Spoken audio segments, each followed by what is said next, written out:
Buenos días.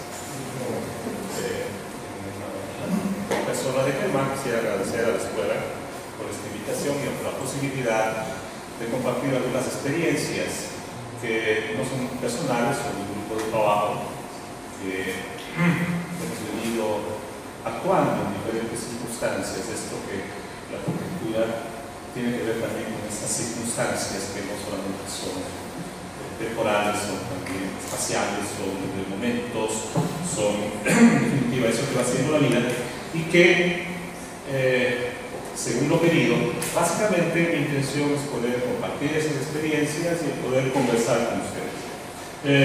El pretexto van a ser tres trabajos que hemos realizado en estos últimos años. Dos de ellos están, uno en ejecución, el otro todavía esperando a que se pueda realizar, ¿no? Bueno, hay un tema un conjunto de temas que, dada la situación que tiene Quito por ser una ciudad patrimonial, han captado la atención y el debate entre los arquitectos, entre la ciudadanía en general, y que hacen referencia al tema del patrimonio, al tema de la memoria, al tema de la identidad, y naturalmente que una parte muy importante de todos estos temas tiene que ver con la forma como las personas han ido construyendo su espacio, la forma como se ha ido constituyendo ese ambiente en una ciudad de las características que tiene Quito, 500 años de existencia, una geografía muy particular, y un patrimonio edificado que de una u otra manera se ha ido manteniendo durante este tiempo. Quizás Quito tiene esa virtud, es decir, de poder haber mantenido un casco central con una presencia histórica muy fuerte. Por el año 2007 iniciamos un trabajo con un encargo para lo que en inicio iba a ser una casa de vivienda y que en el transcurso de procesos se fue convirtiendo en museo. Claro, cuando uno llega a una edificación de este tipo, que quizás la casa del alabado, llamada así porque en su portal está escrita en piedra con una frase que dice algo así como alabado sea el Señor, en este año de 1679 terminóse de construir esta portada. Pero esta casa que tiene esta portada, siglo XVII, tiene antecedentes, es decir, se inicia posiblemente su construcción siglo XVI, no como, digamos, en su totalidad, siempre son partes y partes que se van añadiendo. Entendemos que los orígenes, habrán sido solamente de una edificación en una crujía, con unos vanos, crujía de una sola planta, con unos vanos distintos a la población que se encuentra en la actualidad y con los materiales que, alguna prueba que hizo una persona encargada de la conducción científica de la colección que tiene este museo, hizo un estudio y pues piezas de madera que estaban por el siglo XV más o menos. Entonces esta superposición de momentos, cuando uno las percibe, le generan una suerte de temor reverencial, es decir, ¿en dónde es que voy a trabajar? ¿Dónde es que voy a meter? ¿Qué es lo que voy a hacer? Y hay aspectos que fueron recayendo en el transcurso del proceso y que hacen referencia a diferentes temas de reflexión en cuanto a la actuación del equipo de arquitectura. ¿Qué pasa con el tiempo? ¿Qué pasa con la materialidad? ¿Qué pasa con la luz? La edificación estaba aparentemente bastante bien mantenida, sin embargo, digamos en cuanto a su morfología general. Sin embargo, claro, había que tratar de interpretar documentos escritos sobre la historia de la casa y sobre la casa en sí, de qué es lo que qué momento es el que se iba a tomar como una referencia para la recuperación de la casa en sí y para su nueva vida. Esto de que permitir que la casa hable es algo que nosotros, mientras vamos por lo general entendiendo las obras, tratamos de leer qué es lo que la casa tiene en sí, aparte de la documentación que podamos recuperar, y qué es lo qué pistas tenemos para ir buscando referencias que nos permitan buscar la nueva espacialidad, el nuevo momento que va a tener la casa. Una casa bastante, digamos, deteriorada, que estaba en pie o que tenía una conformación, digamos, más o menos armada, pero que el tiempo, las condiciones del clima, el descuido y también intervenciones no muy apropiadas habían ido produciendo. Por lo general, el tema tanto de muros, que son construcciones en tierra, como de maderas que el tiempo hace media, pues habían ido produciendo un deterioro de la edificación. Ustedes pueden ver en lo que tiene que ver con las masas de muros, son construcciones en tierra, en adobe básicamente, todo el tema de maderas que se fueron, al menos en la parte más antigua de la casa, se fueron recuperando utilizando las mismas secciones, las mismas formas que tenían los elementos encontrados más antiguos, muchos de los cuales no estaban en su sitio original, pilares que estaban colocados como alzas en la cubierta, capiteles que estaban igualmente entre pisos escondidos, en fin, pero que se los identificó para generar una suerte de nueva referencia en lo que tiene que ver con esta recuperación de la madera, ¿no? Fue un proceso más o menos largo de ir entendiendo la casa en la parte antigua y de ir además complementándolo con elementos nuevos que la propia espacialidad de la casa permitía, porque era una casa que teníamos 6 patios y que algunos de ellos se necesitaban, como este último, para incorporar una sala de museo y que fueron unidos. Una de las discusiones más fuertes que hubo en el momento de montar la casa fue cuál iba a ser la relación entre la casa y la colección. La colección que alberga este museo es una colección de arte colombino muy importante, de mucha calidad. Son aproximadamente 5.500 piezas que habían sido recogidas por 2 coleccionistas privados y que su intención era ponerla a disposición de todos. El enfoque que tenía este museo, más que ser un enfoque de carácter histórico, informativo, antropológico, era más bien recuperar el valor estético de todas estas piezas que realmente son maravillosas. Y claro, en algún momento, ¿no es cierto?, los promotores de este museo privados hablaban de que lo fundamental era preservar o mostrar la colección, que la casa tenía que pasar a un segundo plano, ¿sí? Un contenedor neutro. Entonces, claro, ¿qué hacemos? ¿No? Hacemos más o menos lo que sucede hay un museo similar en Cusco, montado en una casa patrimonial, donde se restauró los exteriores y interiormente se forró totalmente, se volvieron espacios ciegos, contenedores neutros. Y entonces fue una discusión más o menos interesante respecto a que había que poner en diálogo la colección de un momento importante en nuestra historia con un espacio que estaba surgiendo de otro momento, ¿verdad? Y que tenía un valor especial. Ese es un tema, ¿no es cierto?, que entró en debate. El otro tenía que ver con el problema de la luz. Tenía mucha mucho temor de que una excesiva exposición a la luz de estas piezas podía dañarlas. Y claro, por otro lado había la necesidad de trabajar en un edificio que tenía pocas posibilidades de intervención, así básicamente era la presencia de la luz.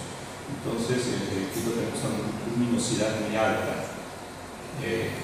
Trabajar con iluminación cenital, trabajar con iluminación lateral y permitir que el recorrido del museo vaya incorporando la percepción de la colección y de la casa, fue un reto con el que comenzamos a trabajar.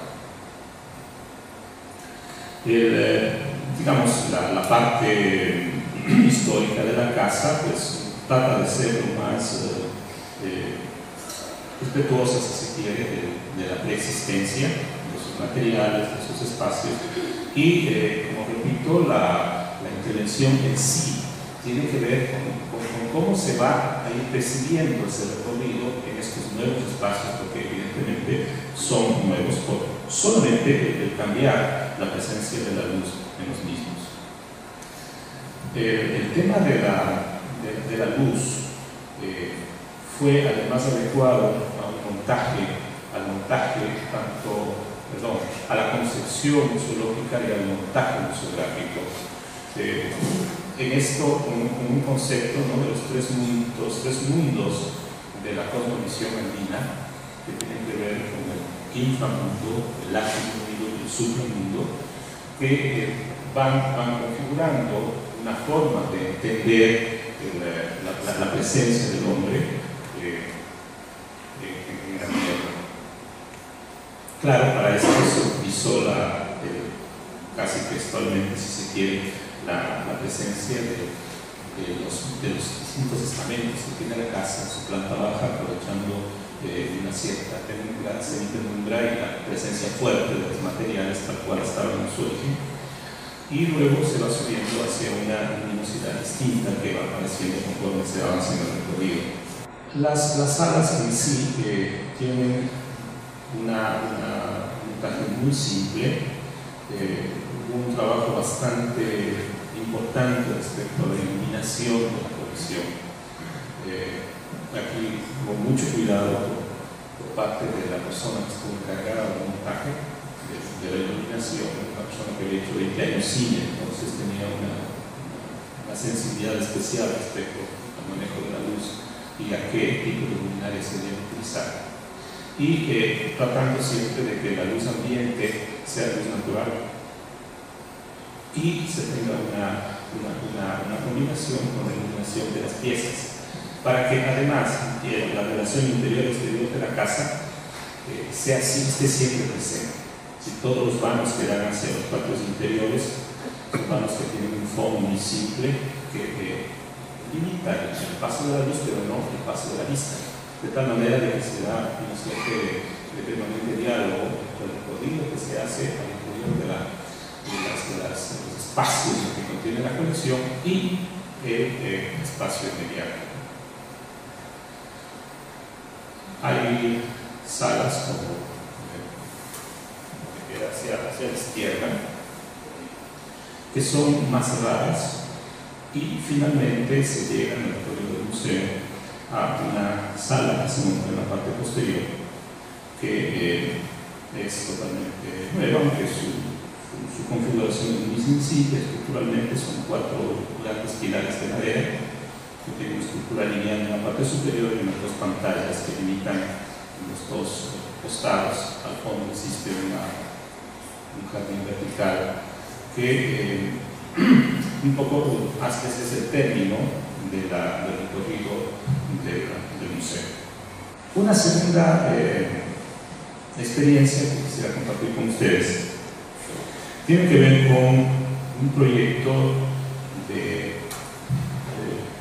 intervención urbana en un sitio que fue un terminal terrestre en la ciudad, del antiguo terminal terrestre de la ciudad, llamado Comandá. La geografía de la ciudad de Quito, para quienes la conocen, les va a resultar bastante próximo a esto, es pues la típica de una meseta andina, terrenos meteorados, y al pie del Pichincha, monte emblemático de la ciudad, es que se fue construyendo de forma alargada la ciudad. Pero claro, a través desde la fundación de la ciudad, esta tuvo que vérselas con esta topografía tan accidentada.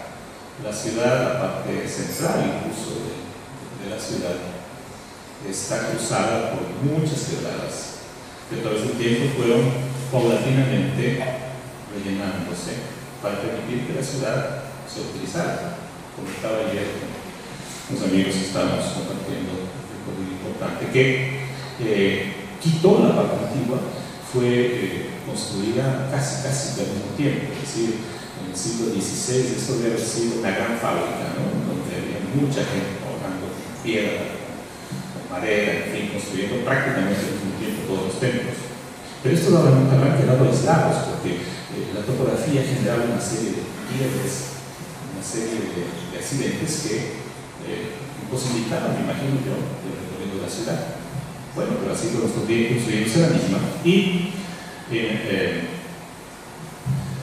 un plan ya hacia inicios del siglo pasado, Quito más o menos se veía así. Es decir, tienen ustedes un territorio ocupado por la ciudad, que implanta una estructura de damero que de alguna manera trata de adaptarse a esta geografía, pero que es imposible evitar todos estos pasos de las quebradas, que incluso lo que significa un cauce natural de flujos de agua que van a conformar el río Machancara que sale hacia el oriente.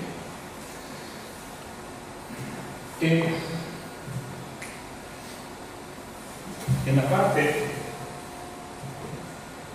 ustedes se ubican en la parte izquierda, hacia abajo, está ubicado el sitio en el cual se implantó en el siglo ya mediados del siglo pasado la terminal terrestre, es decir, en la lámina inferior izquierda. Ustedes pueden ver como un relleno hecho en forma absolutamente digamos, sin ninguna programación, fue convirtiéndose en la parada de los buses. En realidad eso era un lodazal que llevaban los buses y que luego fue convertido en una terminal terrestre, que es la imagen que ustedes tienen en la parte inferior derecha. Y hacia la parte, en la imagen superior, está hacia el occidente la continuidad de este relleno de quebrada, en lo que se llamó la avenida del 24 de mayo.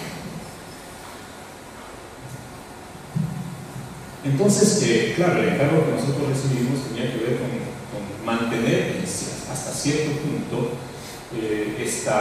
este sentido de la exterminal. Se quería mantenerlo como una estación de transferencia de buses parroquiales, rurales, con el transporte urbano, sin que exista en realidad ninguna lógica, ninguna justificación desde el punto de vista de la propia movilidad de la ciudad. Y claro, eso nos preocupaba mucho, y entramos en un proceso a ratos diálogo, a ratos discusión con la municipalidad, todas sus instancias, para buscarle una lógica distinta. Un examen simple que realizamos respecto a lo que significa la presencia ambiental natural en la ciudad nos iba dando una lectura muy interesante, ¿no? Es decir, ustedes pueden mirar que al centro, no sé si se distingue, existe un elemento más alargado, en donde era la terminal, y en la misma escala están elementos de verde que existían en el sector. ¿Sí? Se mantiene una leve presencia de verde, es decir, la quebrada había dejado un pequeño vesquicio de lo que fue, pero conforme íbamos aumentando la escala y vamos viendo que ese pequeñísimo elemento verde que conformaba, que había sido cubierto por el terminal, era parte de una estructura más amplia de esta configuración interesante de la presencia del verde en la ciudad, y que en cierta manera nos orientó para tener un argumento de peso que posibilite hacer un cambio en la actitud y la decisión que la municipalidad había tomado respecto a este sitio. Porque evidentemente se puede detectar cómo este sitio forma parte de una callejón verde que podría obtener la posibilidad de ser recuperada, o sea, marcar una intención que posibilite ir recuperando toda esta fuerte presencia verde en el sector. Claro, las quebradas son sitios en nuestro país que guardan una gran reserva, tanto natural, tanto vegetal como animal. Trabajo con nosotros, un especialista en este tema, y claro, nos hacía ver cómo entre las piedras de lo que todavía quedaba existían especies que habían ido sobreviviendo, ¿no es cierto?, de la fuerte presencia urbana. Y entonces, claro, ir descubriendo esa presencia nos resultaba muy interesante, porque a primera vista no se la ve, pero la potencialidad que esta tenía era muy grande. Y claro, esto nos llevó a hacer una propuesta de recuperación del sector, en donde se sugería volver, ¿no es cierto?, a recoger los márgenes de la quebrada y conformar una extensión que, si bien no era muy grande, 3 hectáreas, sin embargo, marcaba una clara intención de recuperar la significación que tiene la quebrada de la ciudad. ¿Sí? Proponer que por primera vez, creo yo, en Quito, se destaque la quebrada. Era una cuestión que inicialmente no fue bien recogida, pero que poco a poco fue posicionándose.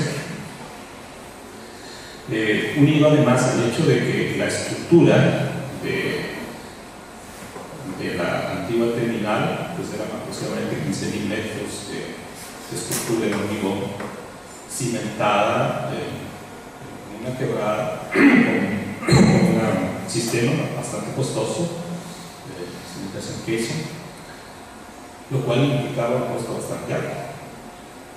Entonces la posibilidad de recuperar esa estructura, una estructura bastante pesada, no muy atractiva, pero de todas maneras el hecho de reciclar, ¿no?, este recurso también importaría. Y la propuesta, la idea básica es la que podemos ver en esta maqueta. Entonces, recuperar un espacio de verde y tratar de darle la mayor transparencia posible a la edificación existente. La propuesta es esta, que básicamente entonces lo que hace es tratar de darle énfasis a esta huella medioambiental, asignarle unos usos diversos a estos espacios, ¿sí?, trabajar con una suerte de híbrido urbano, no tener un solo destino para las actividades que se iban a desarrollar acá, y hacerlo más bien un reto de nueva gestión para la municipalidad, vinculado básicamente a lo que es la recuperación del espacio natural, vinculado a lo que es la activación de 2 barrios, un sector sumamente deprimido, porque esto se volvió una zona casi que de peligro, para integrar 2 barrios tradicionales de la ciudad, llamados La Loma, San Sebastián, la posibilidad de incorporar otro tipo de actividades vinculadas a la actividad deportiva, a la actividad cultural, tratar de trabajar también con expresiones de culturas urbanas, dándoles espacios, ¿no?, existe una pequeña ágora que, aprovechando la pendiente del terreno, está en la parte, si ustedes pueden mirar, en la parte superior, es una gradiente que permitiría con unas asistencias más o menos medianas, 200 personas, pues hacer de este un espacio para grupos de jóvenes que puedan libremente utilizarlas. Básicamente el interés era tratar de obtener la máxima transparencia de esta estructura, la máxima transparencia, tratar también de utilizar el mínimo posible de elementos mecánicos para climatizar los interiores.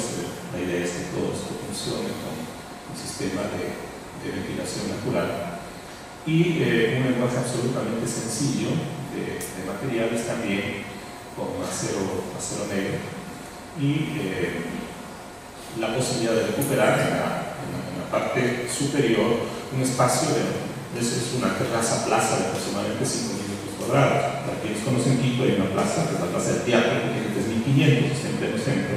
Entonces, el encontrar un espacio de 5.000 metros era bastante interesante. El hecho de que pueda ser usado además las 24 horas del día también nos atraía como una forma de emitir un mensaje, ¿no es cierto?, a la ciudadanía de que espacios absolutamente deprimidos pueden ser recuperados a través de un uso distinto, adecuado. Este es el espacio de Estado que les decía, que también trata de vincular la parte que vemos de estas grandes macetas, es que sea una suerte de mostrario de huerto urbano con especies nativas de las quebradas. Interiormente, pues básicamente lo que se hizo es reorganizar las circulaciones, porque era un caos, se terminaron los y se perdía, y entonces simplificar al máximo el tema de la orientación, y pues el espacio central que es abierto, cubrirlo con una membrana, que es la solución menos costosa que encontramos. Nos iba generando en realidad un espacio distinto de recuperación de esterificación.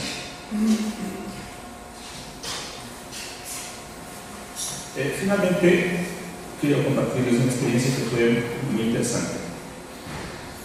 Al sur del país, aproximadamente unos 300 kilómetros al sur de Quito, existe una ciudad llamada La Usí, que es una ciudad pequeña, es una ciudad de 4.000 habitantes en la zona urbana y aproximadamente 45.000 habitantes en el cantón, con una peculiaridad que en la zona urbana básicamente se ocupaba por población blanco mestiza, digamos, y el conjunto del cantón es una población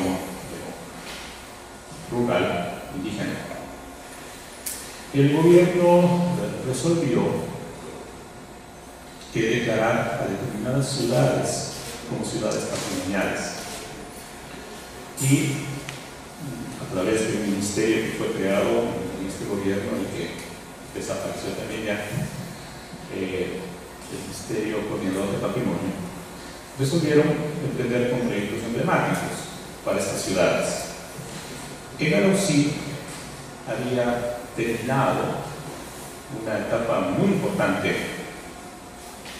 de la construcción del ferrocarril, que fue iniciada a fines del siglo XIX y terminada a inicios del siglo XX. En una geografía muy especial, muy particular, es decir, claro, siempre uno dice que lo que uno hace es lo más difícil, ¿no? Entonces es llamado el ferrocarril más difícil del mundo, no sé qué tan sea, pero es muy interesante, al menos para el momento que fue construido, el que hayan logrado salvar una geografía muy fuerte. Y entonces, claro, una ciudad que fue importante en la época de inicio de la República cambia mucho con la presencia del ferrocarril. Luego, cuando el ferrocarril decae, la ciudad prácticamente se vuelve una ciudad fantasma. Y entonces el Estado resuelve recuperar el ferrocarril. Y a propósito de eso, el ferrocarril vuelve a pasar por la ciudad y se hace de eso un motivo para que se trabaje en la recuperación patrimonial de la ciudad.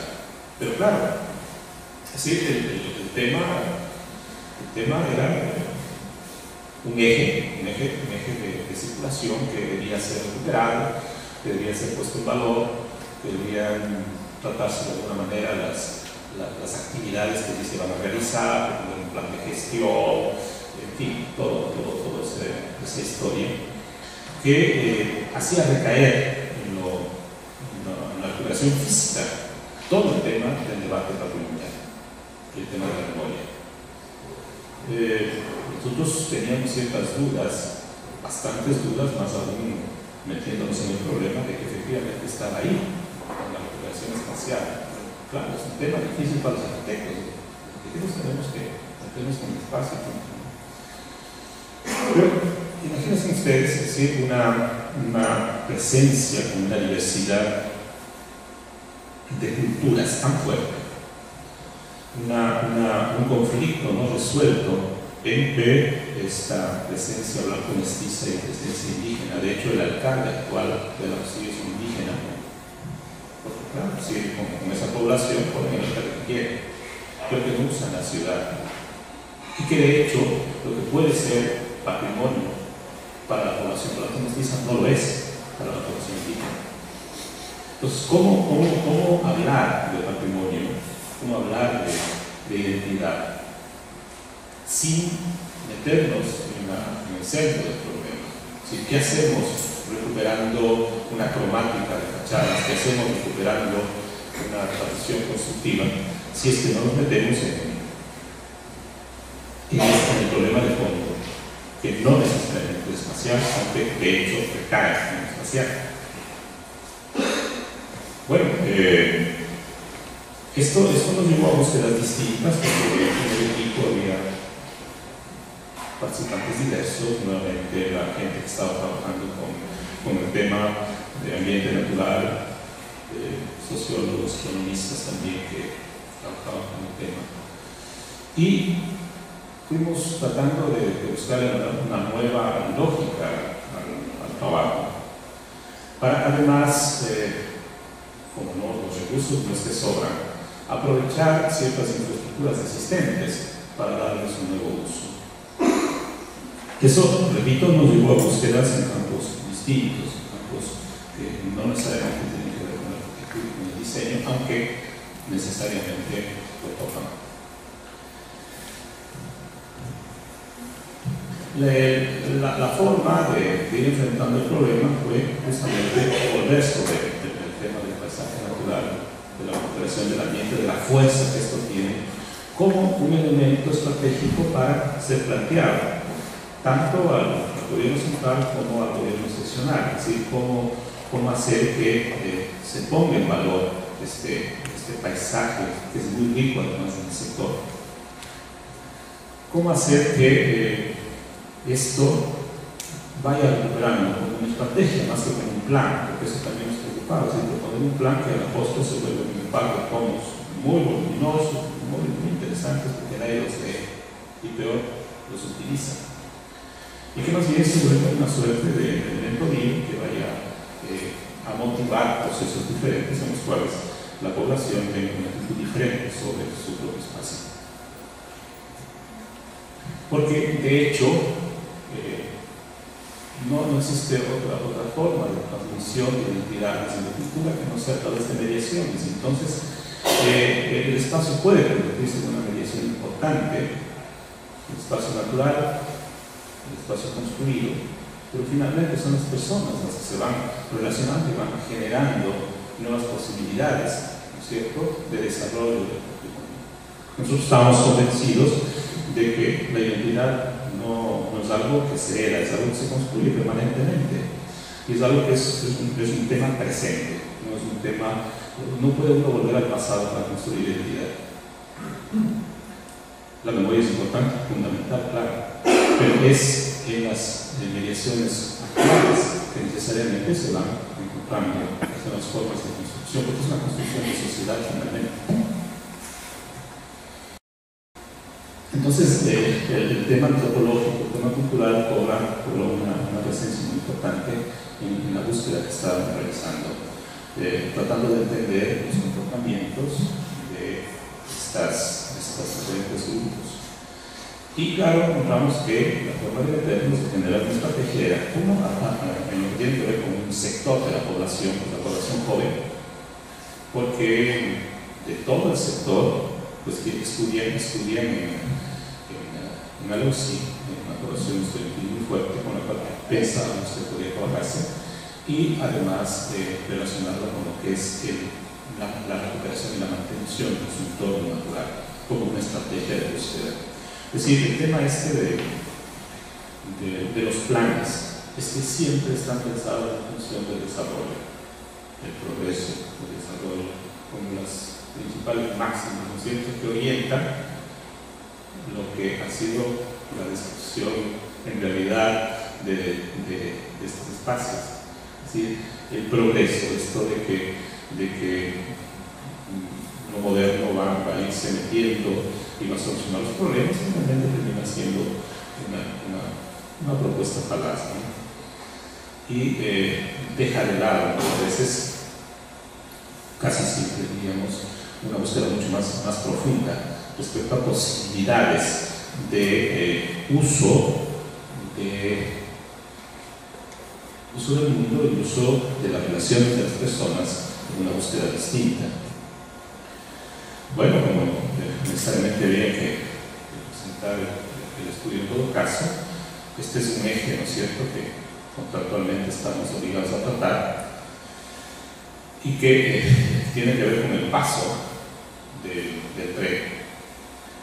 Buscamos entonces darle una suerte de inicio en una quebrada. Nuevamente viene el tema de las quebradas, nos quedamos un poco picados en el tema de las quebradas, ¿no?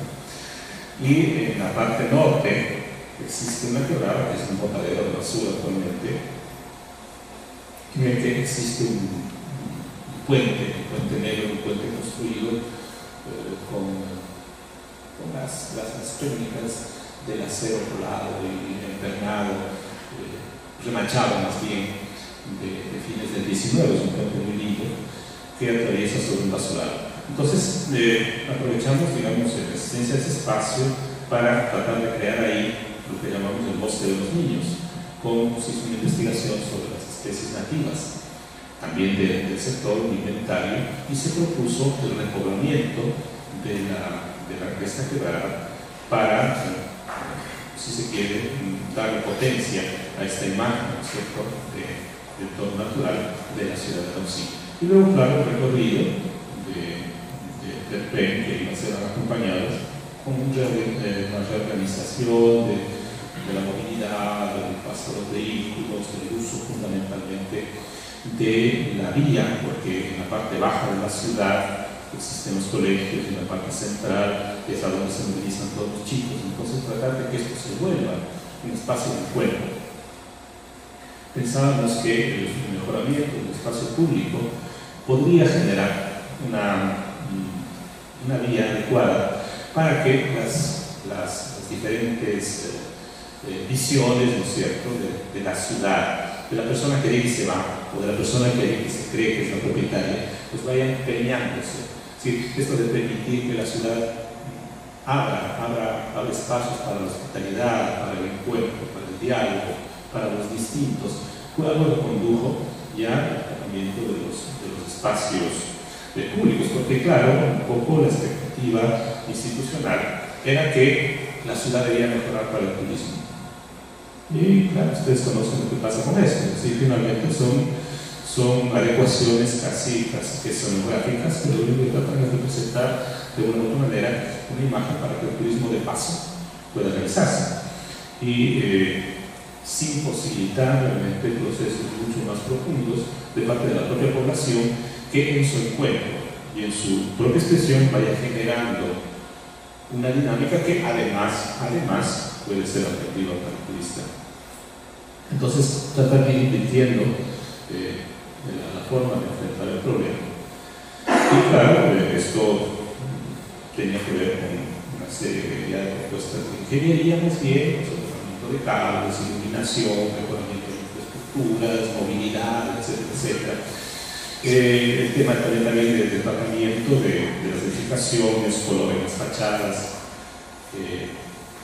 que ese es un tema interesante porque tratando con la población hicimos un estudio, un relevamiento de elementos importantes en fachada, color en fachada, y generamos una suerte de pantone en universo que la idea era que pueda ser utilizado de una forma libre por la comunidad, por los propietarios, para ir encontrando a través de combinaciones muy simples la posibilidad de ir recuperando ciertos elementos de fachada, ciertos elementos, digamos, constructivos, funcionales, pero también expresivos. Este fue un trabajo bien interesante que se logró hacer conjuntamente con una comunidad. Entonces, en realidad, la propuesta tiene que ver, ¿no es cierto?, con este imposte de los niños, luego el traslado del recorrido en distintos momentos que posibilitan la revitalización del espacio público. Hay un espacio central que se lo ve junto a lo que es la estación del ferrocarril, que actualmente está conformado por, es un solo espacio, pero tiene un parque y una plaza, con dos nombres distintos. Y hubo una intervención en donde segmentaron el sitio, que era tradicionalmente un sitio de encuentro, llegaba el ferrocarril, era toda una fiesta, porque venían los productos de la costa, se cargaban productos de la sierra, sí, tenía una dinámica muy interesante. Los habitantes más viejos del auxilio contaban que ese espacio era un espacio integrado, pero que había sido segmentado. Nosotros propusimos recuperar, integrar ese espacio, no estaba dentro de nuestro estudio, pero igual lo hicimos. Y adjunto a eso una casa que se llama la Casa Municipal de la Cultura, que era usada dos veces al año, una para elegir la reina del auxilio y otra para cualquier cosa. Y el resto del tiempo desocupada. Entonces, claro, había la alternativa de construir también nuevos edificios, sumamente atractivos desde el punto de vista de la arquitectura, pero preferimos revitalizar este espacio existente, generando más bien propuestas de uso alternativo. Entonces, hicimos contacto con varios grupos de jóvenes en Quito y en Malawi también, para generar programas de interacción, de nuevos usos vinculados a actividades lúdicas, actividades recreativas, actividades productivas que le permitan que permitan utilizar el uso de esta casa. Esta es la estación ya recuperada, el recorrido que se lo trató de ir tejiendo con espacios muy simples que permitan una visión, digamos, un disfrute del paisaje, del entorno que tenía la ciudad, tratamiento, repito, muy simple respecto a piso, respecto a iluminación, respecto a la presencia vegetal, el tema del estudio de fachada que les conté hace un momento de lo que se trataba. Estas son unas imágenes que nos preparó un grupo de chicos que pusieron mucho énfasis en la parte casi pintoresca esto, ¿no? Pero para llamar la atención sobre la importancia de la preparación de especies nativas, porque fueron montajes armados justamente con este tipo de especies, ¿no? Un trabajo interesante que se hizo acá también tiene que ver con mobiliario urbano. Se hizo un estudio de los diferentes elementos que habían sido ocupados, digamos, producidos a través del tiempo, y un chico que trabajó con nosotros, un ingeniero en diseño, encontró que una forma interesante de relacionarse con una ciudad era aprovechando un botadero de durmientes del tren que habían sido retirados para reciclarlos, pues proponer todo un repertorio de mobiliario urbano que de cierta manera vaya en lo actual proponiendo una forma de tener una referencia a la importancia del ferrocarril. El sector, esto es una parte, son bancas, pero se trabajó con todo un repertorio, una iluminación, una serie de elementos, ¿no? Este es una vista del parque del Bosque de los Niños, con el paso del carril. Igual, digamos, es básicamente lo que tiene que ver con repoblamiento de especies, recorridos muy simples, unos embalses sencillísimos, no tenemos aquí una vista, se puso un puente peatonal colgante muy sencillo, con una estructura sencillísima también, que son las de un carácter de vínculo de la población. Y una cosa que tampoco tenía que ver mucho con la arquitectura, pero muy interesante, es el hecho de tratar de buscar nuevos mecanismos que permitan la comunicación de las personas. Entonces, el estudio de lo que significa que la población actúe en redes, que la población pueda comunicarse de forma mucho más dinámica y básicamente trabajar con los niños, nos llevó a crear una página que se llama Los Hilos 2.0, que es el activo, con el objeto de que esta comunicación, esta construcción de experiencias compartidas, esta construcción de un nuevo momento en lo que es el patrimonio, pueda irse realizando, pero que además, de alguna manera, tenga relación con este nuevo uso de la persona municipal. En realidad, todo esto, lastimosamente, quedó casi punto. ¿Sí? Ahora se está tratando de retomar ya la gestión de todo esto, porque el ministerio desapareció, pasó a otro ministerio, y bueno, es parte de lo que normalmente sucede, ¿no? con las instituciones, ¿sí? Se van quedando las cosas a medias. Nos genera un poco de preocupación en un inicio, pero ahora parece ser que se lo está retomando y parece ser que obviamente se lo va a concretar. Bueno, básicamente esto es lo que quería comentarles. Creo que en el trabajo nuestro hay todo en general hay esto de los procesos y lo que esto va generando, y también hay resultados, no son más interesantes, no son más presentables que otros. Pero lo que a nosotros nos queda en todo caso es esta relación de proceso que nos va permitiendo hacer los propios participantes directos o indirectos una dinámica de discusión, de análisis muy interesante, y que creemos que a la postre es la que va a ir generando dinámicas distintas. El hecho, por ejemplo, de trabajar, ¿no es cierto?, en estrategias, en planes, es algo que nos ha enseñado un poco el trabajo de estos años. En el año 2001 participé en el plan maestro del Centro Histórico de Quito, y qué sé yo, a los 2 años de que entregamos, el director de planeamiento de la ciudad dijo: mira, no será bueno, ¿qué pasó con ese estudio? No será bueno que preparemos una publicación. Si la publicación está lista, ya no se enteró. Entonces, claro, es muy frustrante, ¿no?, el hecho de que sean estos estudios y que terminara. En ese estudio se había propuesto la recuperación justamente de Cumaná, de exterminar. Y claro, son esas casualidades, esas circunstancias que hacen que a los 20 y tantos hayamos vuelto a tomar el tema y ahora se está ejecutando. Es una parte interesante de nuestro trabajo, que, repito, hace que valoremos esto, ¿no?, de estas construcciones que se van dando a través del tiempo. Y eso que comentaba, decía: bueno, ¿y qué pasa con esto de ustedes? Ya comienza a verse la transformación en Talca.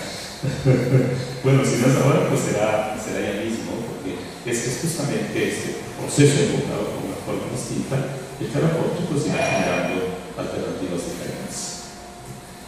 Bueno, y eso pues lo que quería compartir con ustedes.